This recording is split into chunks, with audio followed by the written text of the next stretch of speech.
वाले सन्यासी हमें भी साथ लेता था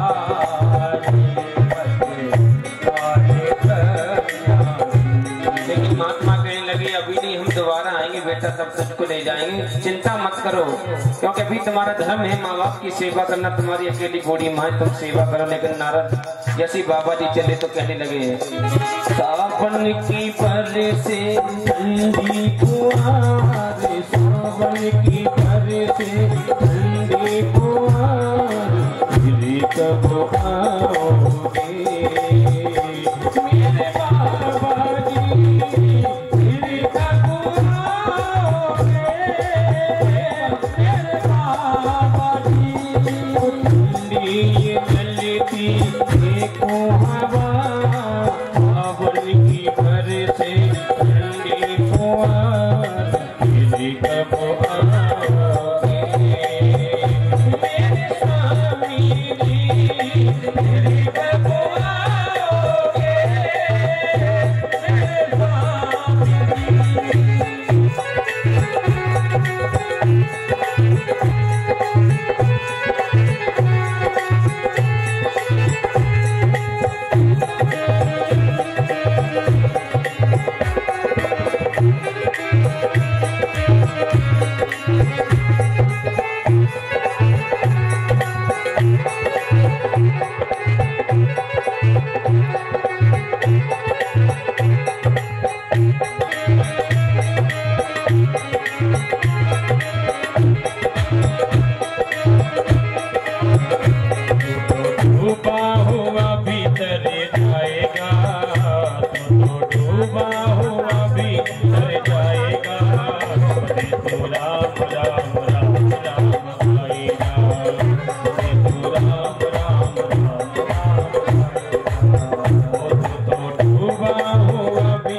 भीतर जाएगा, तू तो डूबा हुआ भीतर जाएगा, तो राम राम राम राम गाएगा, बंदे राम राम राम राम गाएगा।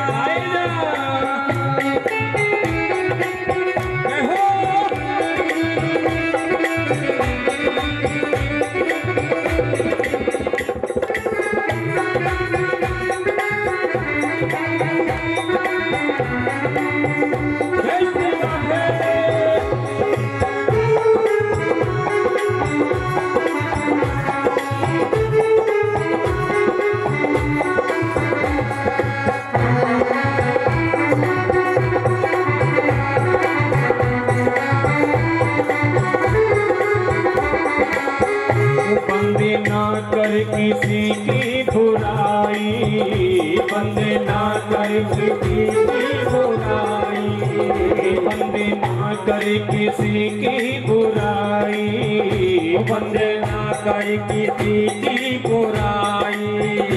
कौन देगा ये झूठी गवाही, कौन देगा ये झूठी गवाही, कौन देगा ये झूठी गवाही, कौन देगा ये झूठी गवाही। अरे पूछेंगे क्या बतलाएगा, अरे पूछेंगे क्या बतलाएगा।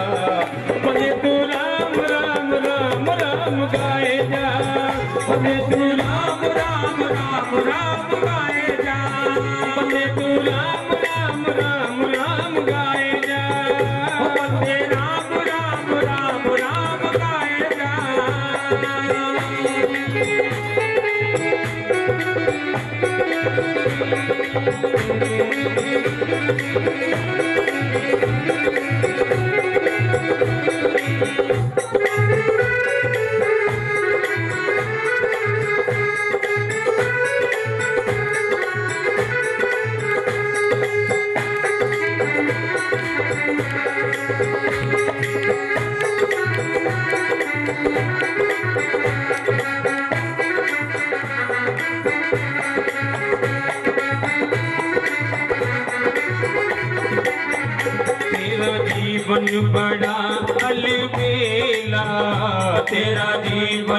बड़ा अलबेला, तेरा जीवन बड़ा अलबेला, तेरा जीवन बड़ा अलबेला।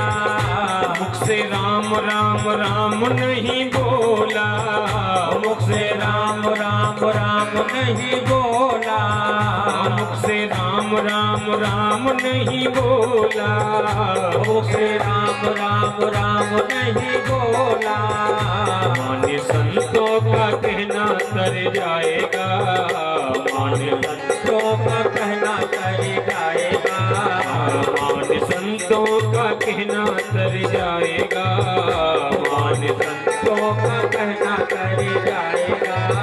बने तो राम राम राम राम गाए जा, बने राम राम राम राम गाए जा, बने राम राम राम राम गाए जा, बने राम राम राम राम गाए जा।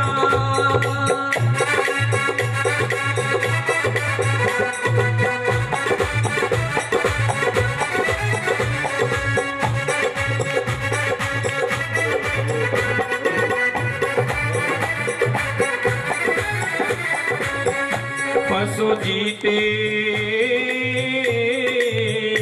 पशु मर के भी तो काम आवे, पशु मर के भी काम आवे। पशु अपने धर्म पर टिके हुए, इंसान अपने धर्म से टिक गया है। पशु अपने ही धर्म पर है, क्योंकि गाय घास खाती है, अगर मांस परोस दिया जाए कितना भी बढ़िया, लेकिन खाएगी नहीं। और शेर के लिए घास परोस दी जाए तो हरी हरी घास भी नहीं खाएगा, शेर मांस ही खाएगा, अपना धर्म पे टिका हुआ है। और गाय घास ही खाएगी, मांस नहीं खाएगी। लेकिन इंसान अपनी चीजों से भटक गया है, धर्म से तो इंसान ढक गया है। इसलिए तो सत्संग किया है जो भगवान ने केवल इंसानों के लिए, क्योंकि इंसान ही धर्म से भागता जा रहा है, इसलिए सत्संग भी इंसान के लिए बनाया है। वो पशु जी पशु मर के भी सो काम आवे, पशु मर के भी तो काम आए। तेरी देह भस्म हो जाए, तेरी देह भस्म हो जाए, तेरा नामो निशान मिट जाएगा, तेरा नामो निशान मिट जाएगा, तेरा नामो निशान मिट जाएगा, तेरा नामो निशान मिट जाएगा।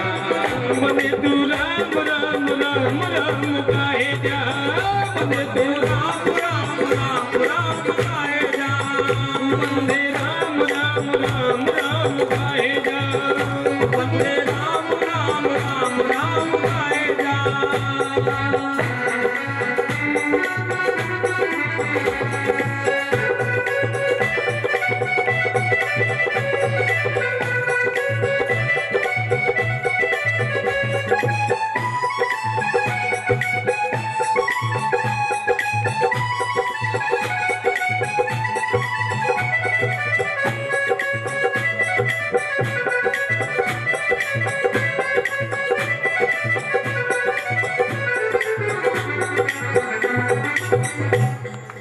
बुलबुल के लिए गई थी और सर्प ने उन्हें काट दिया। अब एक तरफ से तो उनको खुशी हो रही थी कि मेरी माँ मर गई और मैं इस मोह माया के चक्कर से छूट गया, और एक तरफ से उनके मन में ये भी हो रहा है कि मेरी माँ चली गई जिसने मुझे जन्म दिया। तो एक पैर पे खड़ा होकर नृत्य करने लगे और उनका दाह संस्कार करने के बाद में तपस्या करने के लिए चली गई। तपस्या करने लगे, कई वर्ष व्यतीत हो गए। एक दिन भगवान ने आकर के दर्शन दिया और बड़ा सुंदर सा स्वरूप है प्रभु का, और दर्शन देते ही जैसे ही नारद मुनि ने अपनी पलकें झपकाई, भगवान वहां से अंतर्ध्यान हो गए। भगवान की छवि को देख करके नारद जी भाव विभल होकर के रोने लगे कि अगर आपको दर्शन देना था तो मुझे आप तड़पा क्यों रहे हो, दर्शन देकर के आप अंतर ध्यान क्यों हो गए? उन्होंने कई बार अपने नेत्र बंद किए, लेकिन प्रभु दर्शन देने के लिए नहीं आए। तब आकाशवाणी हुई, है नारद तपस्या करो, तपस्या करने के बाद में मेरे पार्षद में लेकर के चले जाएंगे। और नारद मुनि तपस्या करने लगे और तपस्या करते करते अपने शरीर को त्याग दिया। शरीर को त्याग दिया, भगवान के पार्षद उनको लेने के लिए आए, परम धाम में पहुंचे। भगवान श्री हरि ने उनको एक वीणा दिया और कहा, जाओ आज से तुम हरि के नाम का सुमिरन करो। यह वरदान पाकर के मैं एक दिन कैलाश पर्वत पर पहुंचा और मैया पार्वती से वार्तालाप होने लगे। और मैया पार्वती से कहा, क्योंकि वो गुरु भी थे और माँ भवानी जगदम्बा होने के नाते पुत्र भी थे, तो कहने लगे, देवी आप ये बताइए आपके पति आपको कितना प्रेम करते हैं? प्रेम का मतलब क्या है? प्रेम का मतलब ये थोड़ा ही कि पति से कहो कि तुम्हें 7 बजे घर आना है तो आना है, अगर 7 बजे घर नहीं है तो फिर ना। प्रेम का मतलब यह है कि अपने पति को इतना प्रेम दो कि 7 बजे की जगह 5 बजे घर आके बैठ जाए। तो मैया से कहते हैं आपके पति आपको प्रेम नहीं करते। तो मैया कहने लगी, हे मामुने आपने ये कैसे कह दिया? मेरे पति ने तो मुझे अपना गुरु मंत्र तक बता दिया और आप कहते हैं कि मेरे पति मुझसे प्रेम नहीं करते। तब उन्होंने कहा, तो ये पूछना कि उनके गले में जो मुन्नों की माला है वो किसकी है? अब तो साहब मैया पार्वती के मन में एक भूकंप सा चलने लगा। नारद जी वहां से निकले, शिव जी का आना हुआ, तभी कहने लगे, आप तो हमारे घर में रार बह के आए, आज हो न हो हमारे घर में लड़ाई होनी है।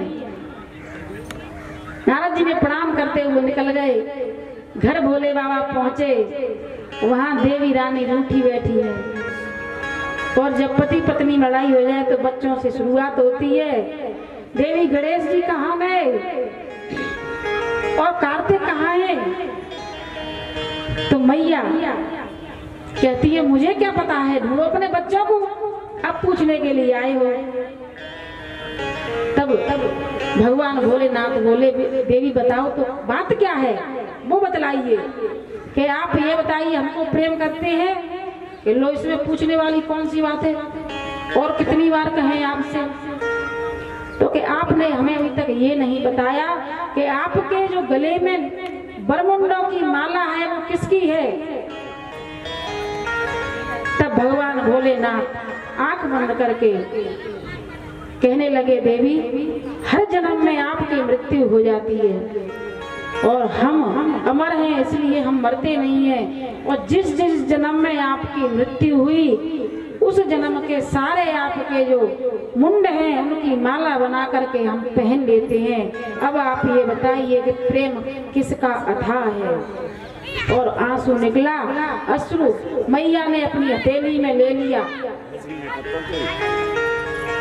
कहते हैं ना, कर्पूर गौरम, हम तो कपूर से भी गोरे हैं और तुम कहती हो कि हम काले हैं। मैया कहने लगी, जो आपने आप अमर कैसे हैं वो बताइए। कि देवी हमने अमर कथा का पान किया है इसलिए हम अमर हैं। नीचे रखना, नीचे। तो कि हमें भी वो कथा सुनवाइए। भगवान भोलेनाथ चले हैं अमरनाथ की तरफ। एक जगह उन्होंने अपने शेष उतार के फेंके तो शेष झील हो गई। इसी प्रकार बिच्छू, चंद्रमा सभी को उतारते हुए अमरनाथ की तरफ पहुंचे। और उधर गोलोक धाम में एक तोता था, राधा रानी के हाथ पर बैठ करके कृष्णा कृष्णा बोलता। तो राधा रानी कहती, हे सुख, तुम कृष्ण कृष्ण कहा करो। अगर कृष्ण के हाथ पर बैठे तो कृष्ण कहे, तुम राधा राधा कहा करो। तब वो तोता बीच में आके क्या कर, राधा कृष्ण कहने लगा। और मैया किशोरी जी ने कहा कि अब हम गोलोक धाम से निकल करके ब्रज भूमि में हम दोनों अपना जन्म लेंगे। तभी वो सुख कहने लगा कि आपके बिना तो मेरा जीवन कुछ है ही नहीं है, मैं भी आपके साथ में चलूंगा। वो बोले ठीक है, आप सुख के रूप में अवतरित होंगे और हम ब्रज में राधा और कृष्ण बनकर के जन्म लेंगे। यह कहकर वहां से सभी अंतर ध्यान हो गए। उधर मैया पार्वती आसन लगा के बैठी हैं, महादेव उनको कथा का रसपान कराते हैं। महाआसन पर महादेव जी बैठे आसन मार, अमर कथा जब लगे सुनाने, गौरा गोत्र पुरारी उमा के पड़ गए सोता, उमा के पड़ गए सोता,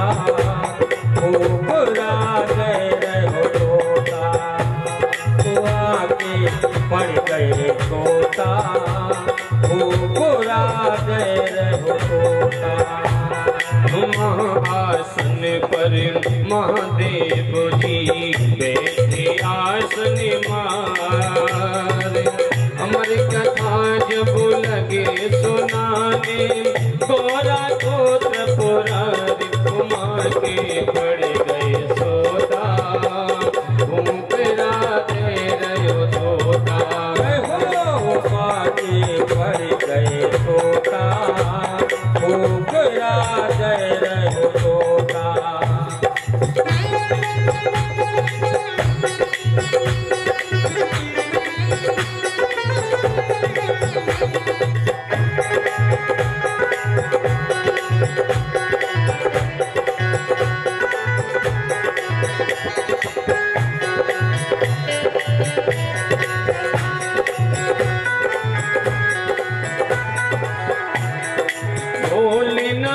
शंकर ने गौरा को कथा सुनाई, भोलेनाथ शंकर ने गौरा को कथा सुनाई। कथा हुई ना पूरी और नींद उमा को आई, कथा हुई ना पूरी और नींद उमा को आई। क्योंकि एक शर्त लगा दी भोले बाबा ने, क्योंकि जब भी भोले बाबा कथा सुनाते थे तो पहले ऐसे नियम हुआ करते थे, जो भी कहने वाला था वो आंख बंद करके कथा सुनाते थे और सामने वाले जितने भी बैठते थे वो हुंका देते थे। तो मैया गौरा हुंका दे रही है, लेकिन जब भगवान की कथा होती है तो नींद बहुत अच्छी आती है, नींद बहुत अच्छी आती है। लड़ाई झगड़ा हो तो नींद जीवन भर नहीं आए, और भगवान की कथा में तो सबको ही नींद आती है। भोलेनाथ शंकर ने गौरा को कथा सुनाई, भोलेनाथ शंकर ने गौरा को कथा सुनाई। कथा हुई ना पूरी और नींद उमा को आई, कथा हुई ना पूरी और नींद उमा को आई। भोलेनाथ जी समझ न पाए, भोलेनाथ जी समझ न पाए, भोलेनाथ जी समझ न पाए, भोलेनाथ जी समझ न पाए। तोता की हुंकार करे, हाँ तोता की हुंकार मान के पड़ गए सोता, तेरा दे रहो तोता, माँ के पड़ गए सोता, तेरा दे रहो तोता, ओ माँ के पड़ गए सोता, तेरा दे रहो तोता।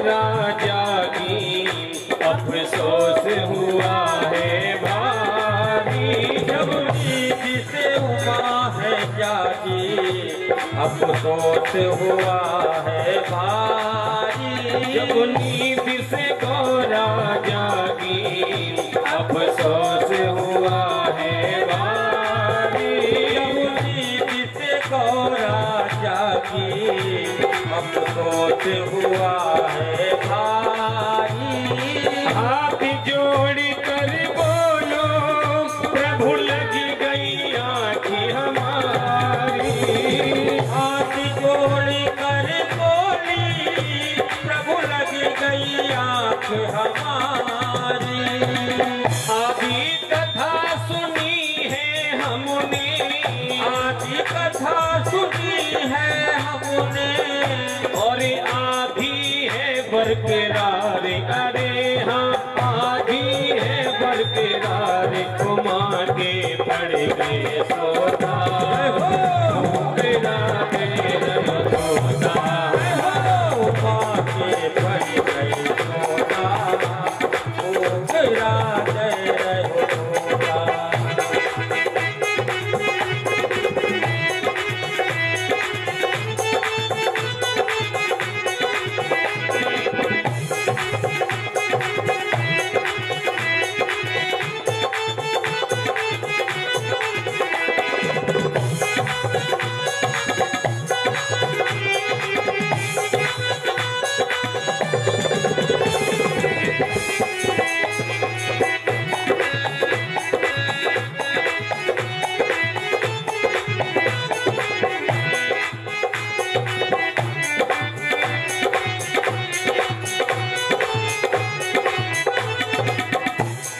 पार्वती कहने लगी थोड़ी सी कथा रह गई अधूरी, तुम कह रहे हो गई पूरी, ऐसे कैसे मान ले?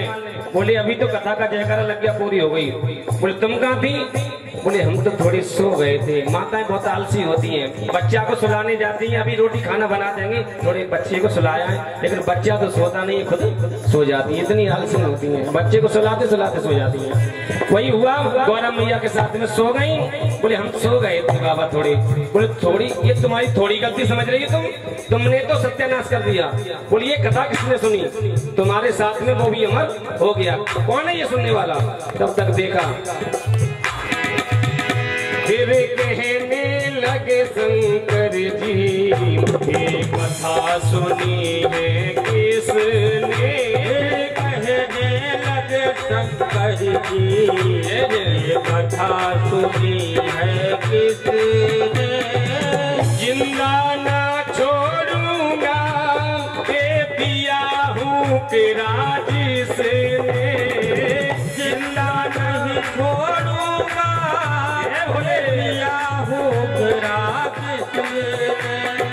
जैसे ही सोचा कि जिंदा नहीं छोड़ूंगा, तोता उड़ लिया, जैसे ही भागा तो भोलेनाथ ने कहा जाता कहाँ है?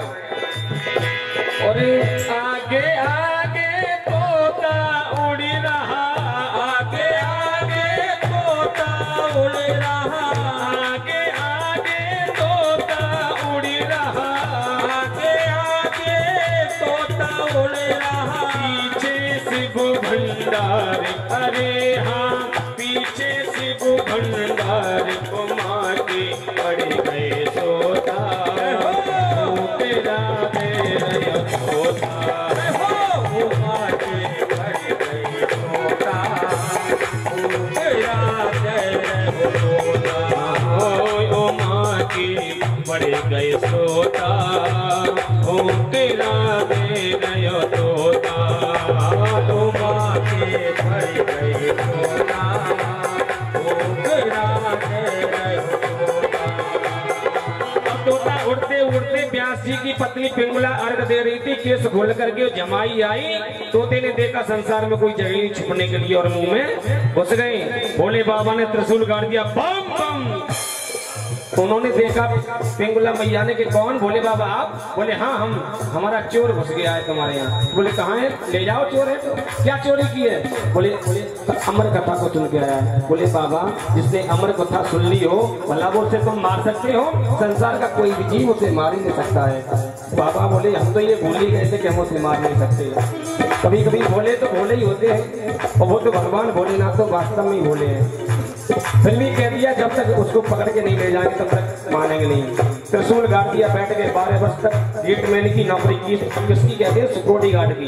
12 वर्ष तक नौकरी की, कोई पैसा नहीं। भगवान भोलेनाथ को याद आया, हम तो भजन भी भूल गए, छोड़ो नौकरी वोकरी के चक्कर में भाग गए।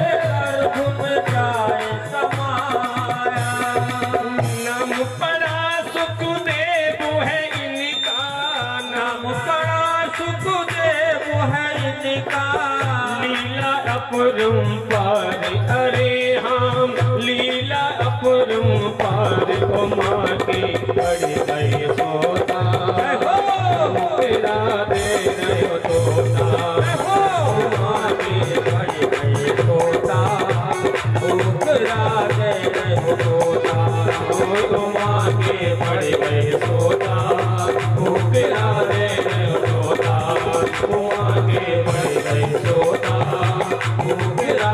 रहे हो तोता माँ के बड़े गए सोता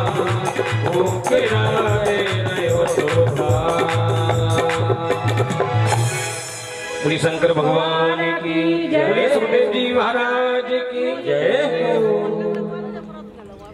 तो मैया को जब कथा सुनाने के लिए बैठे, वहां जो सुख का अंडा था वो टूटा हुआ था, और जैसे ही कथा प्रारंभ हुई अंडा जुड़ गया और बीच में मैया।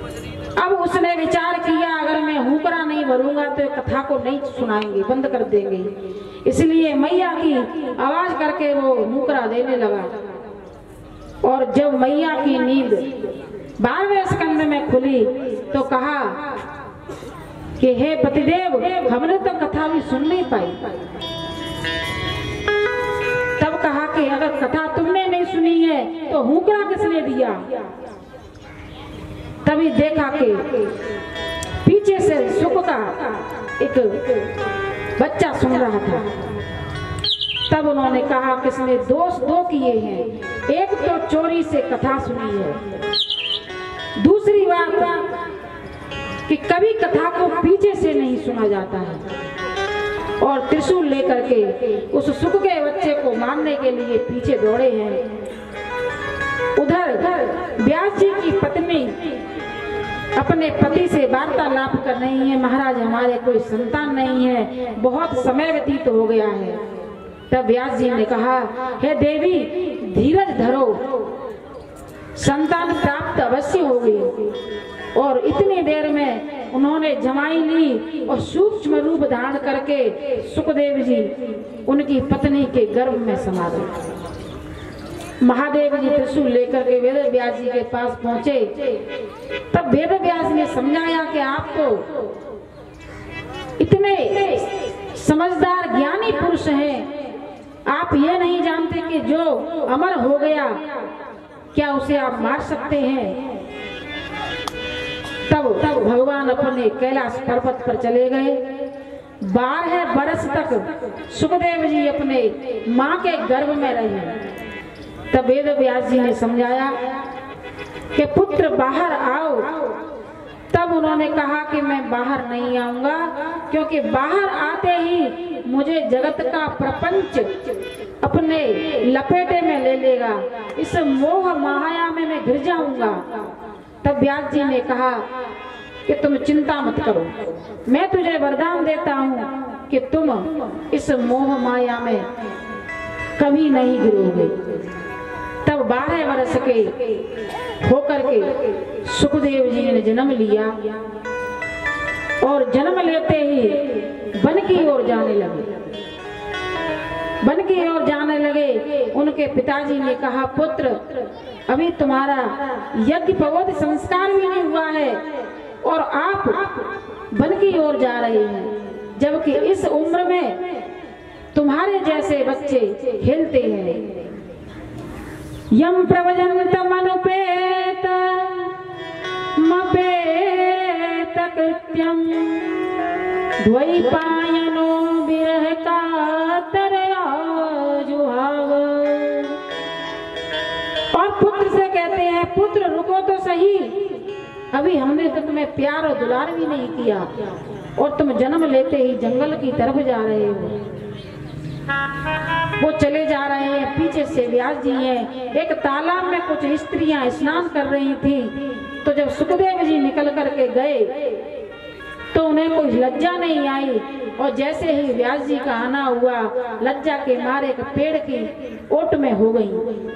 तब उन स्त्रियों से व्यास जी ने कहा कि मेरा पुत्र विवाह होकर के अभी यहाँ से निकल करके गया है और उसके सामने तुम्हें लज्जा नहीं आई, और जब मैं आया तो मेरे सामने आप लज्जा करके वृक्षों की ओट में हो गई हो।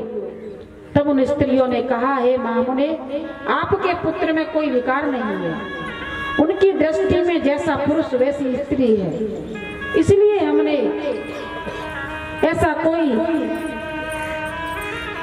लज्जा नहीं की, और आप तो महामुने ज्ञानी हैं।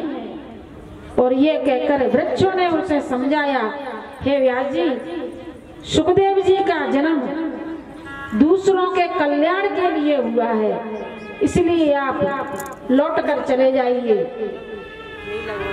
और सुखदेव जी को तपस्या के लिए जाने दीजिए।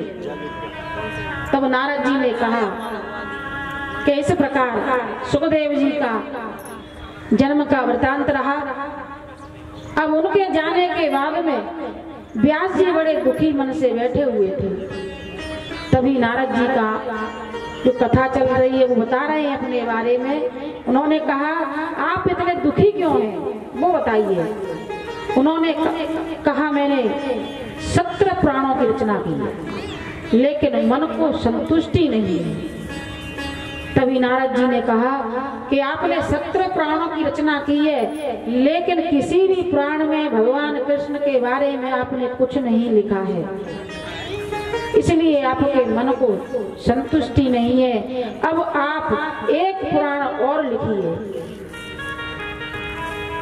जो कि मुझे मेरे पिता ब्रह्मा ने दिया था, 4 श्लोकों में, वो मैं तुम्हें सुनाता हूँ।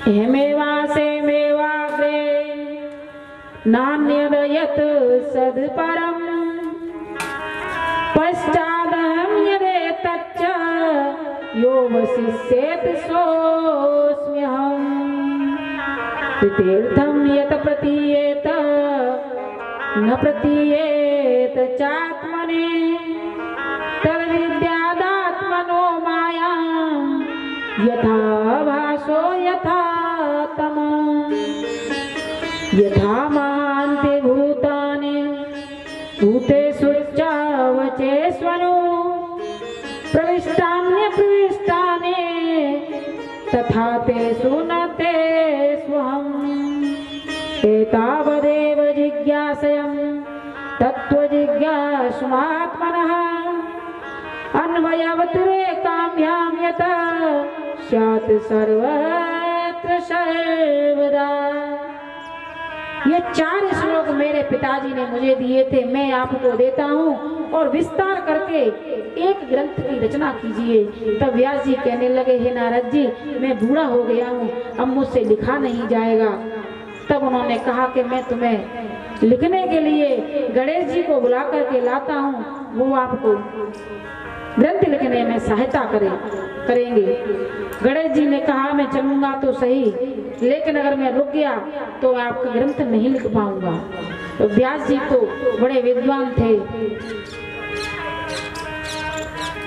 ब्रह्म नदी के आश्रम एक आश्रम था जहाँ पास में ही व्यास गुफा है और गणेश जी वहां बैठ करके वेद व्यास के साथ में श्रीमद् भागवत कथा को लिखने लगे। जैसे ही कथा लिखने लगे श्लोक रुकने पे आता वेद व्यास जी बड़ा सारा श्लोक दे देते लिखने के लिए, जाओ बेटा देखो। इतने में और दूसरा श्लोक तैयार कर लेते। गणेश जी लगातार लगे रहे।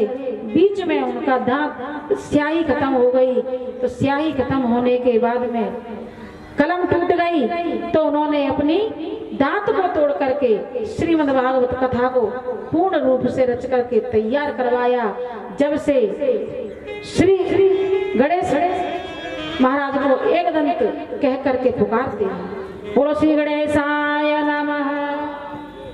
कथा संपूर्ण हुई। वेद व्यास जी ने कहा नारद जी कथा तो लिख दी, लेकिन मैं दूं किसको? क्योंकि अगर अपने बेटे को देता हूँ तो लोग ये कहेंगे कि अपनी लिखी पुस्तक अपने बेटे को दे दी। मुझे ऐसा कोई ज्ञानी पुरुष चाहिए जो इसके लायक हो। तब नारद जी ने कहा कि अपने बेटे को बुला करके और इस श्रीमद् भागवत कथा को उनको समर्पित करेंगे। तो कैसे करूं कि आप अपने शिष्यों को जंगल में भेजिए। उनके शिष्य थे, शिष्य जो बड़े थे उनके वो लेकर के श्लोक चले हैं। एक श्लोक जब कहने लगे, बरहा पीड़म नटवर वपो कर्णयो कर्णिकारकम बिभ्रदवासः कनिकपक्कपिसं वैजयन्तीं चमारम्। सुखदेव जी गुफा से बाहर निकले और निकल करके देखते हैं कितना सुंदर श्लोक जिसमें भगवान के रूप का वर्णन किया गया है। किसने और कौन कह रहा है? उनके शिष्य थे बैंगपायन, और देख करके फिर उस गुफा में घुस गए। दूसरे दिन फिर गए, फिर दूसरा श्लोक दिया और दूसरा श्लोक गाने लगे, बरहा पीड़म नटवर वपो कर्णयो कर्णिकारकम। लेकिन श्लोक सुन करके उनके पीछे पीछे दौड़े चले आए। आपने इतना सुंदर श्लोक किससे सीखा? उन्होंने कहा ऐसे श्लोक न जाने कितने आपके पिताजी के पास हैं, आप चलिए। सुखदेव जी ने आकर के अपने माता पिता के चरण स्पर्श किए और कहा, पिताजी आपने बड़ा सुंदर वर्णन किया है इस ग्रंथ का और श्लोकों का। तब उन्होंने कहा कि राजा जनक के दरबार में तुम्हें परीक्षा के लिए जाना है, और पत्र लिख करके दे दिया कि मेरा पुत्र आपके पास आ रहा है और मैंने जो श्रीमद् भागवत कथा लिखी है क्या वो उसके लायक